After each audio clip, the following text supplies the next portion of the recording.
en este marco social en el que nos encontramos actualmente en Colombia.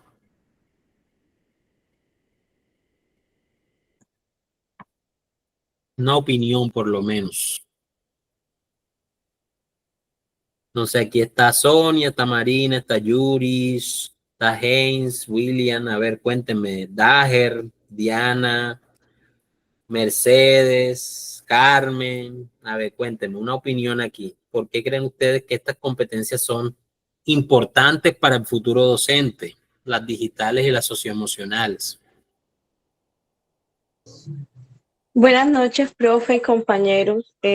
Realmente existe la globalización y cada vez más necesitamos conectarnos entre todos. Y la tecnología ha sido clave para que se siga extendiendo el aprendizaje. De igual manera, nuestra generación de ahora, los chicos y las chicas, dependen muchísimo de la tecnología. Entonces, de ahí las competencias digitales, de ahí la importancia de que nosotros también aceptemos los cambios. La inteligencia artificial ha sido clave para poder diseñar todo lo que nos rige. Bueno, hablando de currículo, hablando de plan de área, de planes de clase, tenemos que estar ahí al día, eso es súper importante, profe. Bueno, muchas gracias. No, gracias a ti, Yuri. ¿Alguien más quiere dar como una opinión breve antes de empezar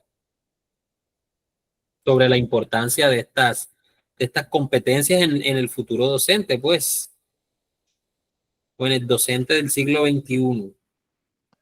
Buenas noches. Buenas noches, Mercedes, ¿cómo estás? Bien, gracias a Dios. Bueno, una pequeña intervención. Claro que sí. Profe, bueno, es bien sabido pues que una de las herramientas que está dinamizando las prácticas de aula realmente son el juego a través de la implementación de la informática. Entonces es importante como docentes que estamos activos en las aulas, tener estas competencias digitales, armarnos de todas esas herramientas para dinamizar y pretender más bien que los estudiantes tengan aprendizajes verdaderamente significativos. Está comprobado que los estudiantes hoy día ya no funcionan con tablero y marcador. Hay que crear ambientes en el aula que permitan la interacción de estos chicos con las plataformas digitales. Y hay muchas. Por ejemplo, la gamificación tiene una cantidad de herramientas que le permite al docente cambiar las clases. Igual, estas permiten que trabajemos la parte emocional del estudiante. Entonces, es importantísimo que tengamos presente en nuestras planificaciones diarias, incluir y a la vez ser competentes digitalmente. Ok, muchas gracias, Mercedes. Bueno, esta parte de las competencias digitales ya tiene un tiempecito ya desde el 2008 el Ministerio de Educación Nacional empezó con esa iniciativa de ir incorporando todas esas herramientas novedosas, innovadoras que existen ya y algunas, la gran mayoría son gratuitas en los procesos educativos, pero no únicamente en la parte de metodología, sino también en las funciones administrativas que tenemos nosotros. Nosotros no solamente tenemos, nosotros los docentes no solamente tenemos esas responsabilidades en el aula de clases, sino que también tenemos unas responsabilidades a nivel de administración del proceso educativo. Ejemplo, subir las notas. Ejemplo, hacer los planes de clase. Ejemplo, actualizar los planes de área, hacer las caracterizaciones de los estudiantes.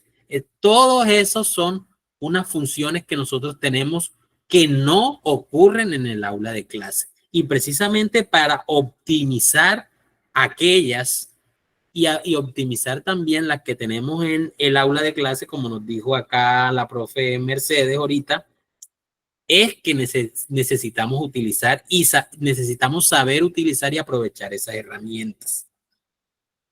Entonces, nosotros aquí en Colombia, realmente cuando nosotros nos comparamos con otros países, ejemplo, con Corea del Sur, donde todos los procesos en educación, las aulas son completamente digitales, la evaluación se hace en tiempo real, la retroalimentación se hace en tiempo real, o sea, el estudiante hace un examen, por decir, usted tiene clase de 10 a 11, el estudiante hace el examen de 10 a 10 y 20, a las 11 ya el estudiante ha terminado hasta la estrategia de nivelación de esa actividad que realizó, porque todo eso está optimizado por un sistema digital.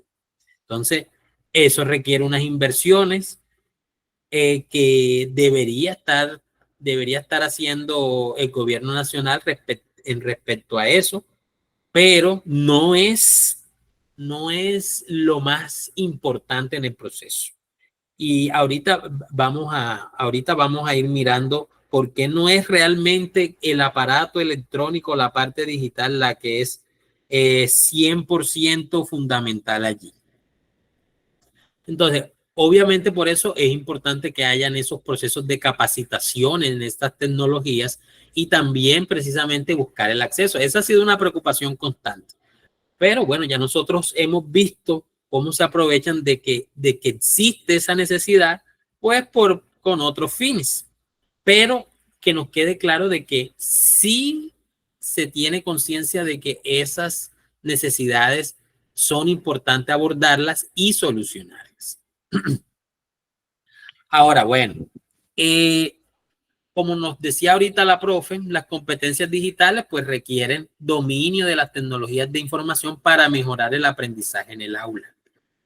Y se espera que el docente sea capaz de integrar esas herramientas digitales para precisamente ser más eficiente en lograr que los estudiantes alcancen las competencias que han sido detalladas en los diferentes planes de área.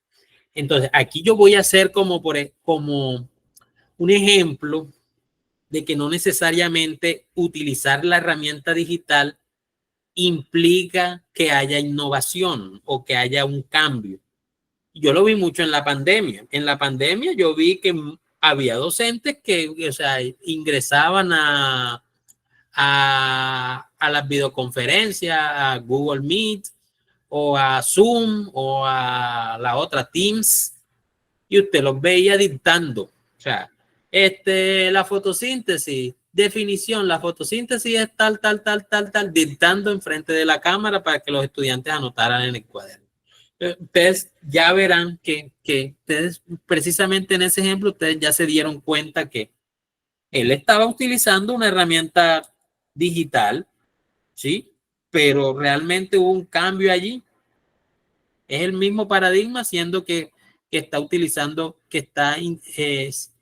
está de por medio esa herramienta, pero no hubo un cambio real en el paradigma, que eso es lo que precisamente se busca con las competencias digitales, que haya un cambio en el paradigma, en esa forma en cómo se enseña. Entonces, se habla de que las competencias digitales en el docente tienen 3 niveles. Ese nivel de exploración es donde apenas usted puede enumerar, puede identificar la utilidad o puede hacer un uso básico de esas herramientas digitales, no digamos tecnológicas, porque hay que tener en cuenta que tecnología en su tiempo, una piedra con punta, que le hayan sacado una piedra a la que le sacaron la punta, un hueso al que le sacaron la punta, era tecnología. Pero bueno, las herramientas de las que nosotros hablamos son las digitales. Entonces, puede que el docente conozca un uso básico de esas herramientas, de pronto hace su plancito de clase en Word, bueno, ya lo conoce. Se apoyó de la inteligencia artificial, como estaba hablando Yuri, para hacer su plancito. Le quedó bien bacano, ya. Ahora, pero el siguiente nivel es integrar esas herramientas en las prácticas pedagógicas. Bueno, o sea, si, ojo, que ahí no quiere decir que usted deba tener en el salón de clase el televisor, que todos los estudiantes tengan la tableta en la mano o el computador. Usted se puede apoyar mucho de lo que los estudiantes tienen en casa. Usted puede decirle, hombre, con el celular, usted va a hacer y utilizando tal aplicación en su casa, hagan esto, hagan un videíto y me lo mandan por el grupo de WhatsApp, que es lo que más se usa. Y ahí usted está integrando. Ahora, si usted tiene esa posibilidad de que en el salón tiene todas esas ventajas, pues perfecto. Ahí se puede aprovechar ese recurso, pero no necesariamente eso. Y ese último nivel de innovación se crean e implementan nuevas metodologías educativas que utilizan la tecnología de manera innovadora. ¿Cómo puedo yo utilizar esas herramientas que ya todo el mundo utiliza para crear metodologías que sean diferentes? Hombre, si ya nosotros estamos en pleno bueno, ya no ni siquiera decir siglo XXI, porque el siglo XXI empezó de manera muy diferente. En estos 25 años ya los cambios han sido abruptos. ¿Cómo aprovechamos, por ejemplo, ahora la inteligencia artificial para enseñar matemáticas o ciencias naturales o ética? Ética es una muy buena asignatura para hablar sobre el uso de la inteligencia artificial. Y no necesariamente usted tiene que tener la aplicación o el computador ahí con internet para dialogar sobre la utilización ética de esas herramientas. La pregunta es, ¿qué tanto está dispuesto usted a innovar? Y aquí me relaciono yo, aquí era donde yo quería llegar en relación con el tema que vimos al inicio, que era el de la participación comunitaria. El asunto siempre va a partir de qué tan dispuesto está usted a romper ese molde tradicional en el que está enmarcada la educación, de que el profesor llega, pone la fecha, pone el título, pone la definición, pone los ejercicios o pone la comprensión lectora, el cuestionario y se acabó. Hay ustedes como docentes que quieren ingresar al servicio público, se tienen que meter eso en la cabeza. La innovación es precisamente cómo yo transformo ese modelo tradicional para que mis estudiantes logren esos aprendizajes de manera más efectiva. Y la tecnología es una manera de esas herramientas digitales que están a nuestra disposición. Bueno, uso de TIC en la enseñanza tiene como objetivo mejorar la calidad del aprendizaje, la selección de herramientas. Bueno, aquí sí voy a hacer una pausa. En la selección de las herramientas habla de que usted debe ser capaz en ese nivel avanzado de identificar qué herramientas son útiles y cuáles no son útiles para sus procesos. Ya usted lo está viendo ahora con la inteligencia artificial. Herramientas hay muchísimas, todas las que usted quiera, gratuitas, pagas, que generan texto, que generan imagen, que generan video, que generan infografía, que generan de todo. La pregunta es, ¿cómo evalúa usted si esa herramienta realmente es apropiada para su proceso en el aula con los estudiantes? Hay que hacer una evaluación crítica y que propenda por el trabajo activo de los estudiantes. No es únicamente que usted informe y el estudiante haga lo que usted le diga, sino que el estudiante se atreva a proponer y a generar esa interacción que es necesaria para conseguir esos objetivos. Una pregunta que nos debemos hacer nosotros es, ¿realmente estamos nosotros promoviendo que el estudiante haga ese ejercicio activo de la participación. Bueno, otra competencia comunicativa ahí en relación con la tecnología y lo digital. La interacción virtual. Fíjense que nosotros estamos ahora mismo en una interacción virtual, ¿cierto? Pero nosotros podemos aprovechar que existen herramientas como por ejemplo cuando ya está como medio pasada de moda, pero los blogs. Y ahora se está hablando de objetos de aprendizaje. ¿Qué son los objetos de aprendizaje? Pues son unos espacios digitales, digamos una página web donde usted ha subido los recursos, donde tiene estrategias, donde tiene juegos, donde tiene muchas cosas y que usted incluso puede ir alimentando en la medida que usted va avanzando en el año escolar y le puede ser útil para el siguiente. Aprovechar que en estos espacios nosotros tenemos posibilidades de interacción que son mucho más ricas que las que pueden haber en el aula. Yo veo que en el Google Classroom que tenemos nosotros, hay unos compañeros que interactúan mucho por ahí.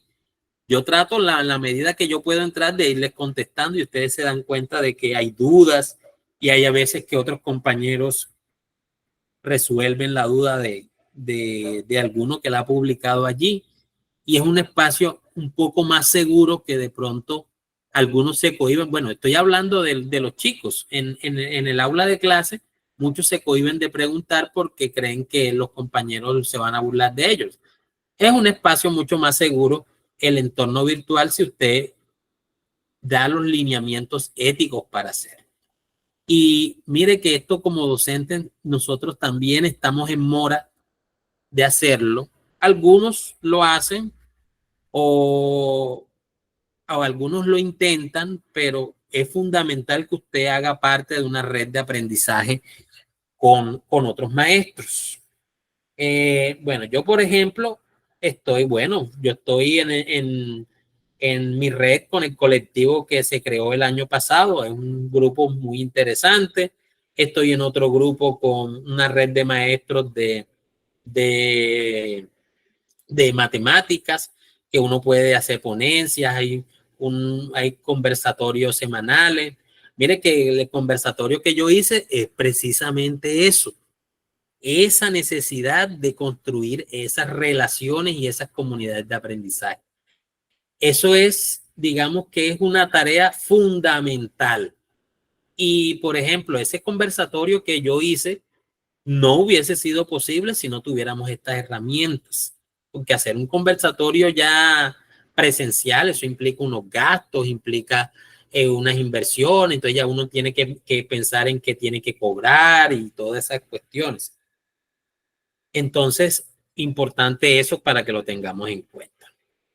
Ya esta parte ya creo que yo les había hablado un poquito, que se puede planificar utilizando estas herramientas. Ya les dije que bueno, ya incluso si se puede utilizar la inteligencia artificial para la planificación de actividades.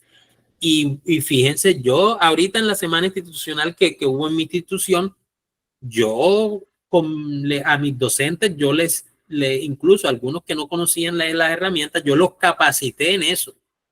Primero lo primero siempre es la discusión ética. ¿Cómo aprovecho yo esas capacidades, pero sin que la inteligencia artificial me haga el trabajo a mí, sin que me borre? Esa es como la primera discusión, pero después hay que aprovecharlas, no tratar de esconderlas, que es lo que yo veo que está pasando mucho y muchas universidades ya eso se volvió una cacería de brujas, que tienen esas herramientas que no sé cuál es el fin, sí, una famosa, el Turnitin. Yo no sé para qué tienen el Turnitin, o sea, para la crítica que yo le hago a esa intención que tienen esas universidades de perseguir al estudiante que usa inteligencia artificial es que ellos no han cambiado la metodología. Si ellos hubiesen cambiado la metodología para adaptarse al uso de la inteligencia artificial no estuvieran gastando en esa herramienta. Que por demás me parece que es, digamos, inapropiada para intentar menoscabar el trabajo que de una u otra manera hizo el estudiante, porque aunque haya utilizado la inteligencia artificial, el estudiante tuvo que haber tenido esa intención de utilizarla. O sea, no la utilizó no la utilizó por accidente, la utilizó porque tenía una necesidad. Entonces, ¿cómo se aprovecha esa necesidad para integrarlo en una metodología que sea eficiente? Mira que aquí mismo lo dice, uso eficiente de herramientas tecnológicas. Oye, si nosotros, yo siempre pongo esta analogía, hombre, ¿cómo, si yo voy a cortar un guayacán y tengo una motosierra y tengo un hacha, ¿cuál de las dos, con cuál de las dos voy a intentar hacer el trabajo? Obviamente con la que sea más eficiente.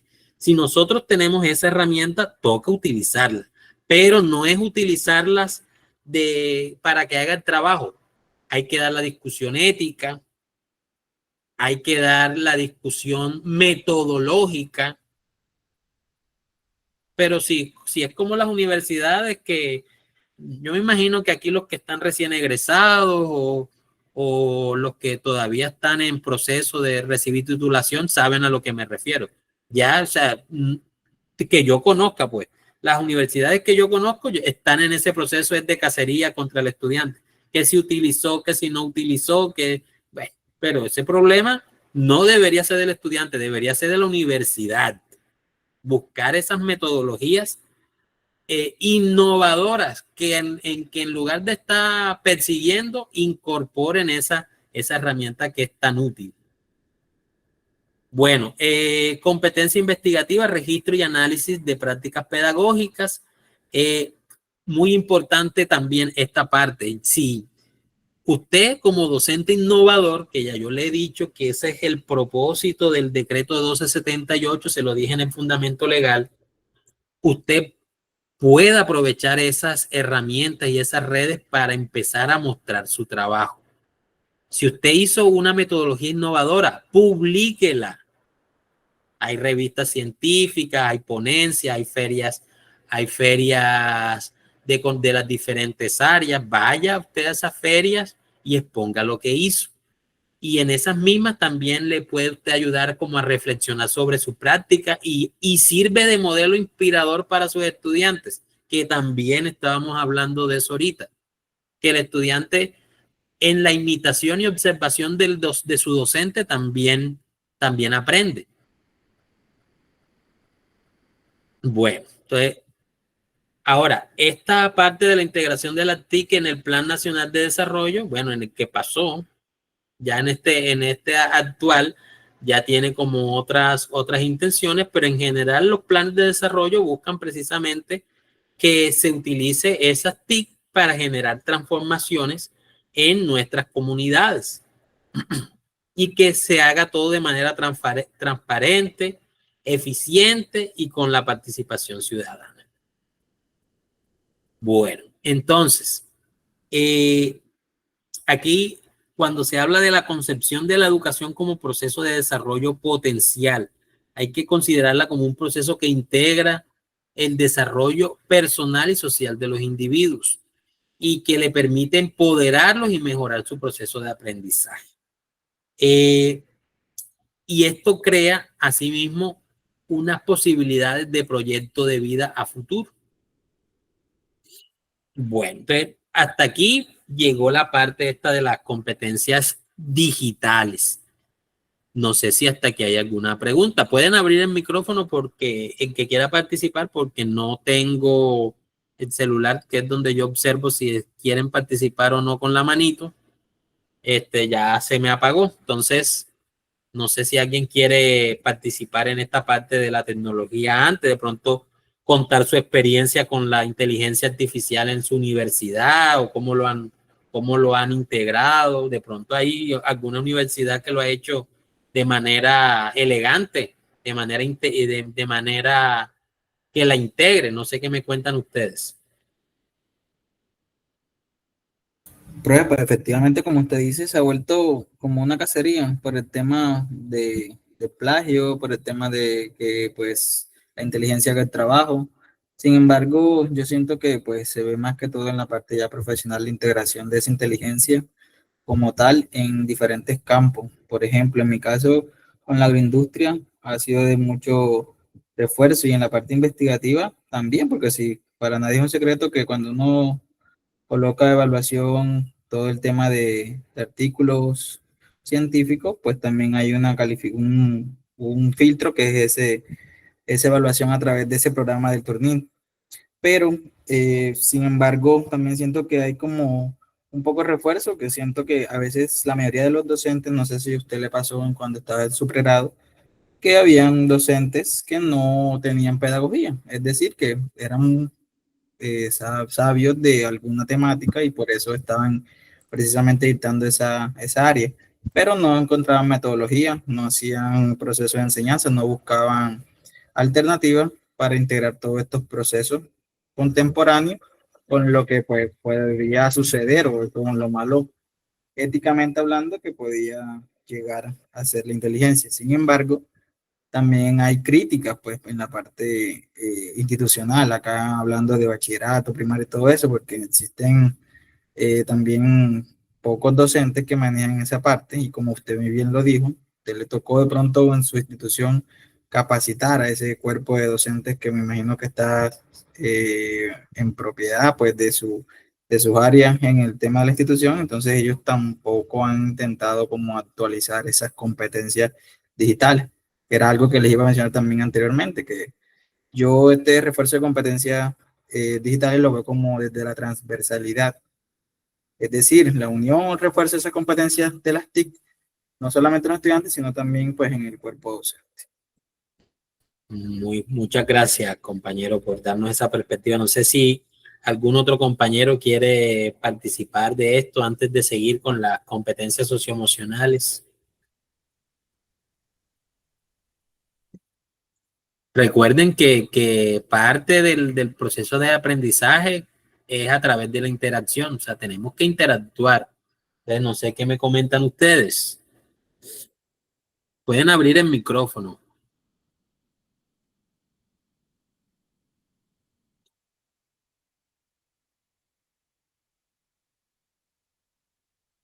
Bueno, entonces continuemos.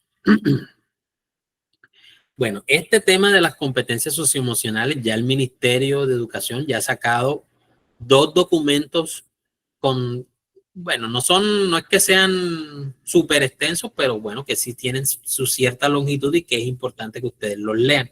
Yo se los voy a subir, bueno, esta Semana Santa voy a aprovechar para actualizar esa parte o sea, para que quede completico ya el curso, porque ya lo que nos falta, ya estamos ya como en la estamos como en la recta final, para que ya quede todo listo para lo que nos hace falta.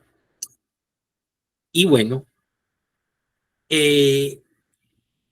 ¿por qué es importante esta parte de las competencias socioemocionales en nuestra labor como docentes en este momento de la historia?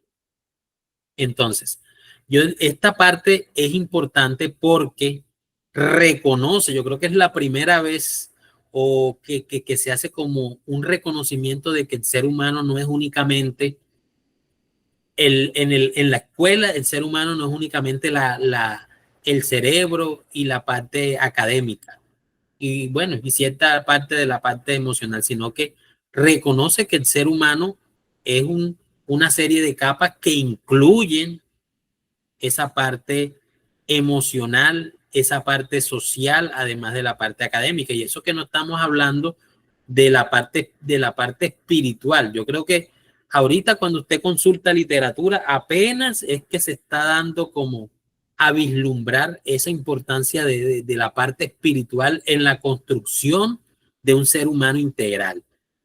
Muchos de esos problemas de violencia y de identidad que tenemos nosotros aquí en Colombia, y cuando hablo de problemas de identidad es que el individuo no se reconoce a sí mismo dentro de lo que es, sino a través de su asociación con cosas externas. Aquí en Colombia tenemos un problema serio con eso y lo vemos en nuestros estudiantes. Los estudiantes ahorita generan identidades a partir del equipo de fútbol al que siguen, o a través del influencer al que siguen, o a través del artista al que siguen. Yo nunca había visto que la gente se peleara por ser fanática de un cantante, y eso lo se está viendo ahora. Que si es fanático de este artista, entonces no gusta de los fanáticos del otro artista. Hombre, o sea, eso es un problema serio de identidad. No hablemos de fútbol. Y lo curioso es que en lugar de que sea la población adulta la que intente dialogar y poner como en contexto esa situación para que los chicos no caigan en eso, ellos tampoco, nuestra generación no da ejemplo de eso, porque estamos en la misma, pero por otros motivos. Es como para tener en cuenta esa parte. Entonces, en esas competencias socioemocionales, pues hay que tener primero conciencia de que usted debe conocer cómo expresa sus emociones. Y en esa medida también enseñarle a los estudiantes esa parte. Por ejemplo, usted de pronto siente que cuando usted se enoja, usted en la parte física, hay una parte de su cuerpo que reacciona de inmediato cuando usted está enojado. Por ejemplo, yo en la parte mía, yo cuando me enojo, yo lo siento aquí, en la parte entre las cejas. Ahí es donde yo siento que me enojo. Y yo debo ser capaz, esa es la competencia socioemocional que tiene que ver con el reconocimiento. Yo debo ser capaz, hombre, estoy enojado, tengo rabia, identificar por qué. ¿Por qué es que yo llegué a esa emoción? ¿Por qué es importante nosotros tener eso? Porque de esa manera podemos desarrollarnos de manera personal y generar mejores relaciones.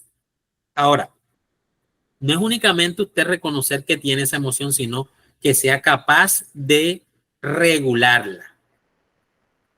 Otro problemita que tenemos nosotros aquí en Colombia, que precisamente nosotros somos los llamados a hacer ese cambio. Si nosotros logramos como docentes generar ese cambio respecto a cómo nosotros manejamos las emociones, ya ahí estamos marcando la diferencia como país a futuro. Entonces, primero, saber reconocer nosotros para poderle enseñar a nuestros estudiantes a reconocer sus emociones. Luego, a que sean capaces de regularla. Hombre, si yo siento que estoy, ejemplo, ansioso por algo que está pasando, ¿cómo puedo yo regular esa emoción que me está afectando? ¿Y cómo puedo enseñar a los estudiantes precisamente a hacer eso mismo? ¿Cómo autorregulan esas emociones? Si,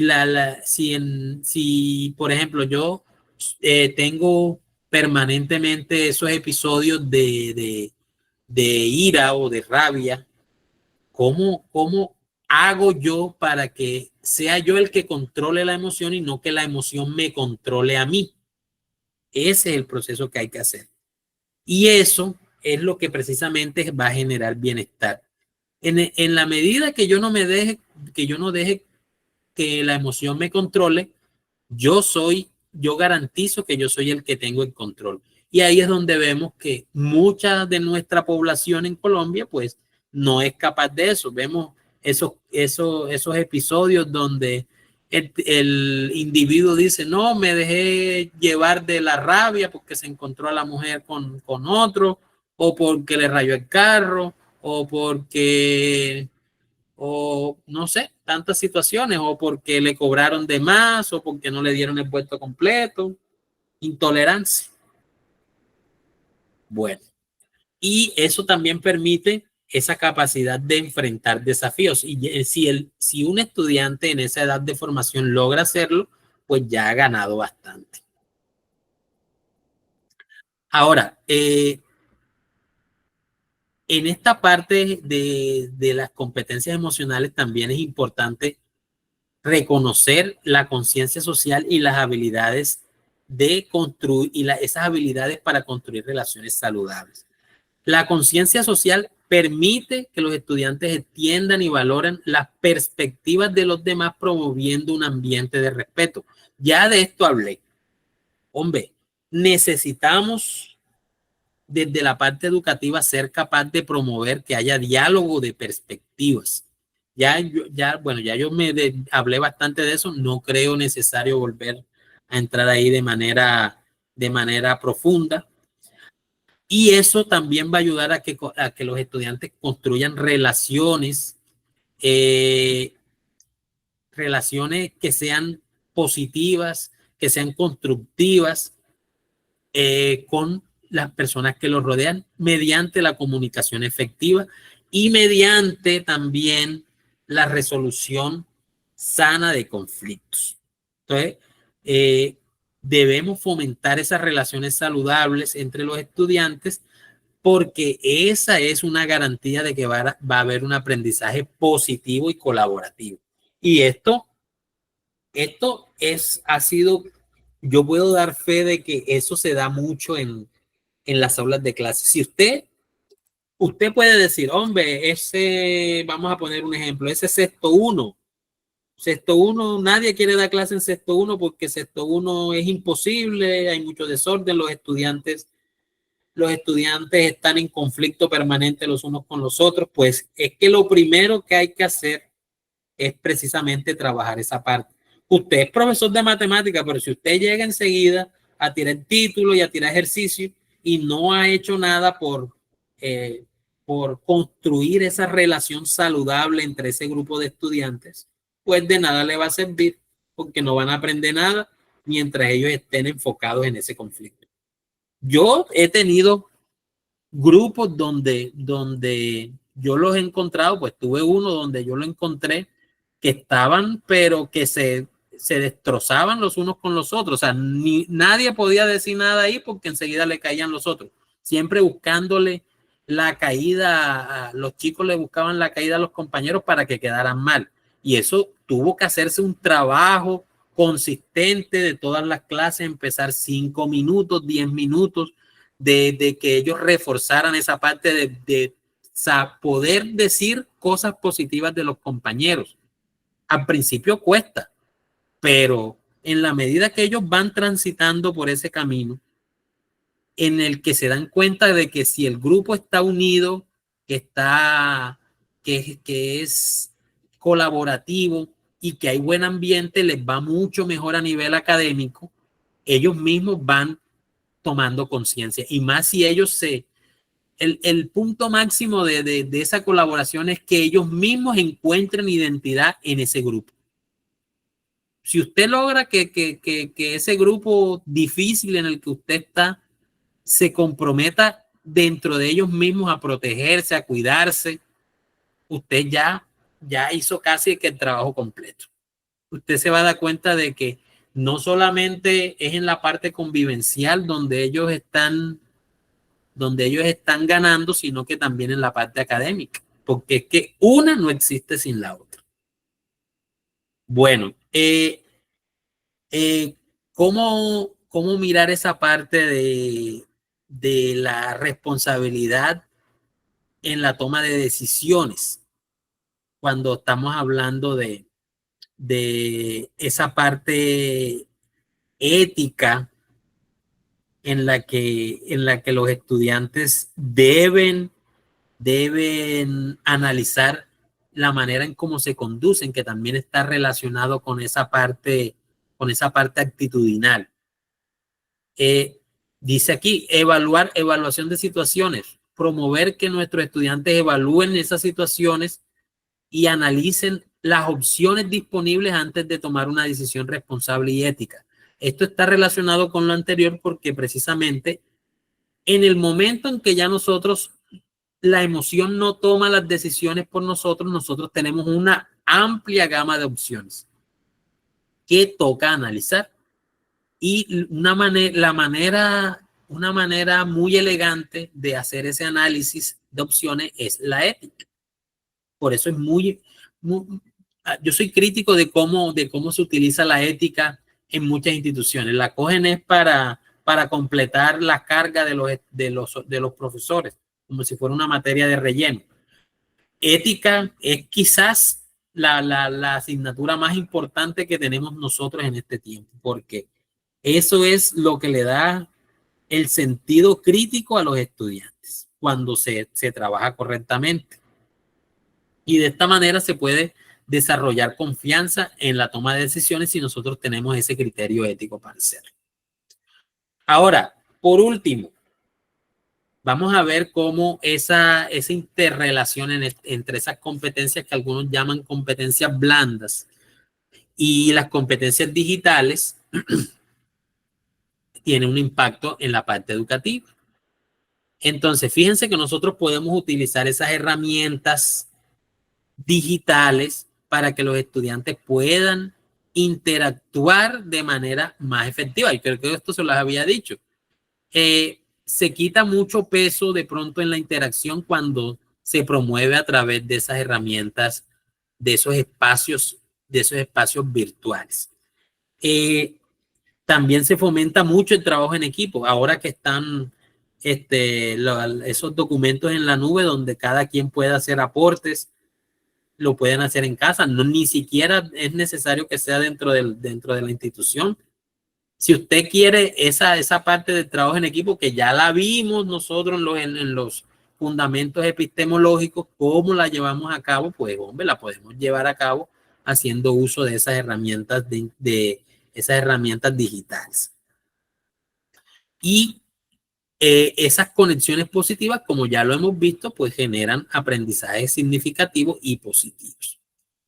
Ahora, ¿por qué esas herramientas son importantes también para la creatividad? Pues porque cuando usted ya logró esa parte de la colaboración y de la comunicación, ya hay mucho más espacio para que los estudiantes se sientan libres en la manera de expresarse, no solamente a nivel escrito, sino también a nivel artístico o a nivel científico. Entonces, como para que lo tengamos ahí en cuenta.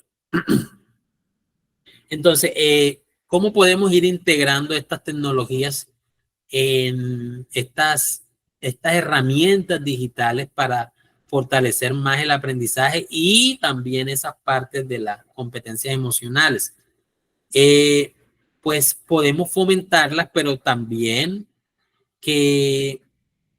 fomentarlas para que nuestros estudiantes tengan esa proyección a futuro, pero que lo hagan también con un sentido ético. Las herramientas tecnológicas siempre deben ir acompañadas de una instrucción o de una fundamentación ética. Bueno, y quizás es el objetivo de los que yo les he hablado mucho en sesiones anteriores. El punto principal siempre va a ser que hay una ciudadanía activa que esté promoviendo las transformaciones y que sean agentes críticos y reflexivos. Y aquí también otra tareita pendiente, yo creo que ya les he dicho como 10 que tenemos ya nosotros como docentes, es precisamente tener esa capacidad de reconocer de que lo que estamos haciendo sí está bien o si por el contrario puede mejorar, tiene mucha capacidad, mucho espacio para mejorar. Lamentablemente existe esa presión para que el docente crea precisamente por quizás esa figura de autoridad y de poder que es el docente, porque eso es real. Un docente es una figura de autoridad y de poder. Pero precisamente por eso se puede llegar a creer, el docente puede llegar a creer que se las sabe todas. Y eso es muy común. Yo eso sí lo he visto mucho en este gremio. Docentes que creen que son los únicos que tienen la razón y que precisamente como en el aula de clase, ellos mismos se imponen ese manto de pureza intelectual o de capacidad cognitiva que no tiene mácula, no tiene mancha. Entonces cree que lo puede hacer en general en su interacción en su interacción tanto con la sociedad como con otros miembros de esa comunidad educativa. Y lo curioso es que llegan los docentes nuevos y parece que se sienten muy tentados también a entrar en esa dinámica de creer, hombre, yo me las sé todas.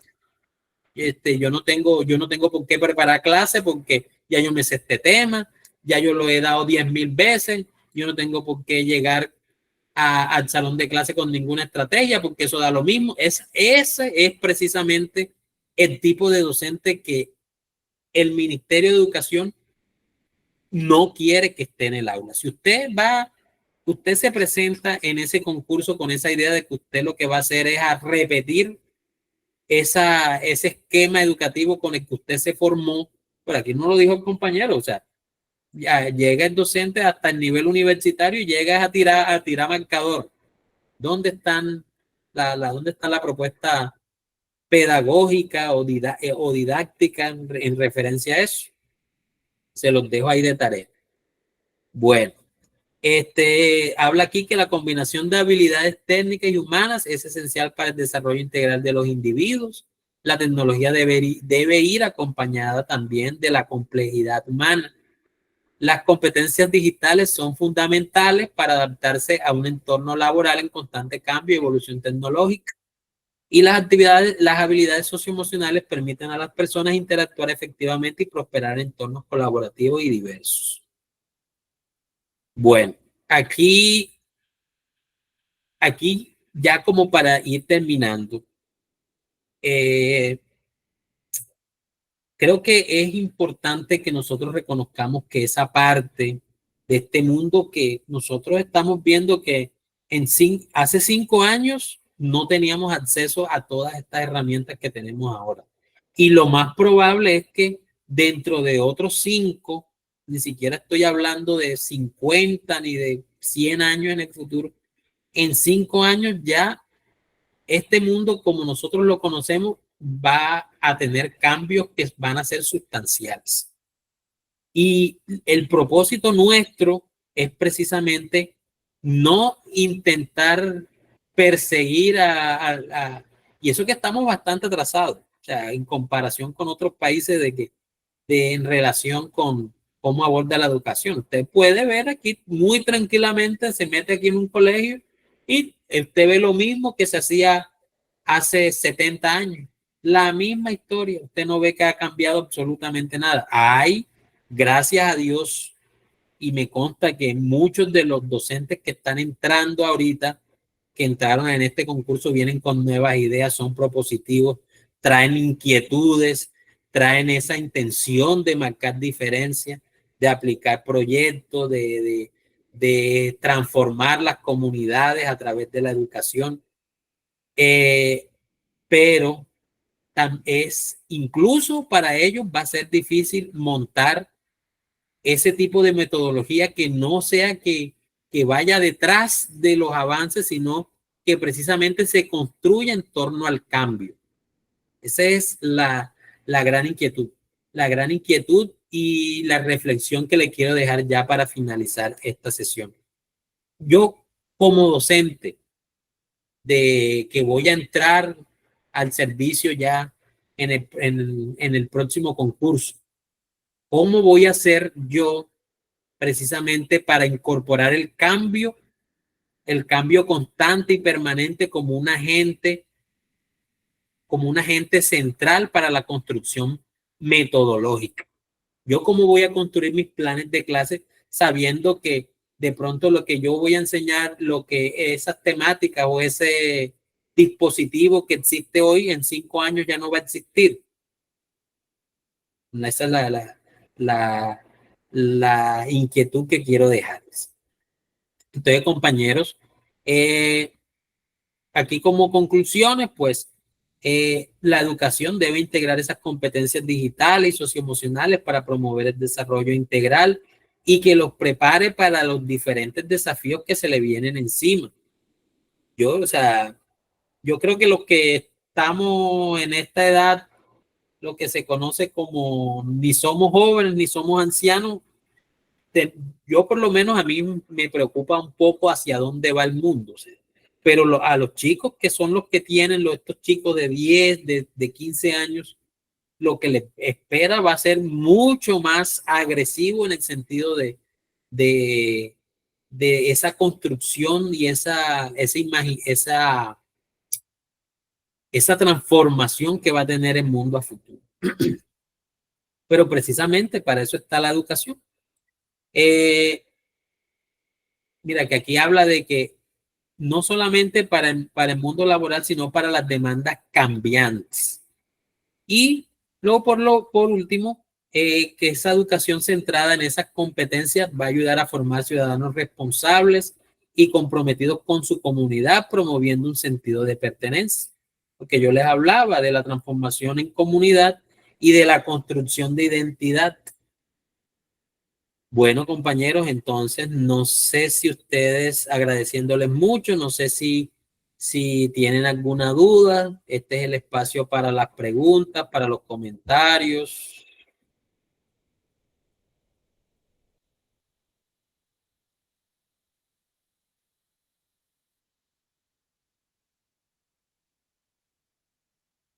Dudas, comentarios.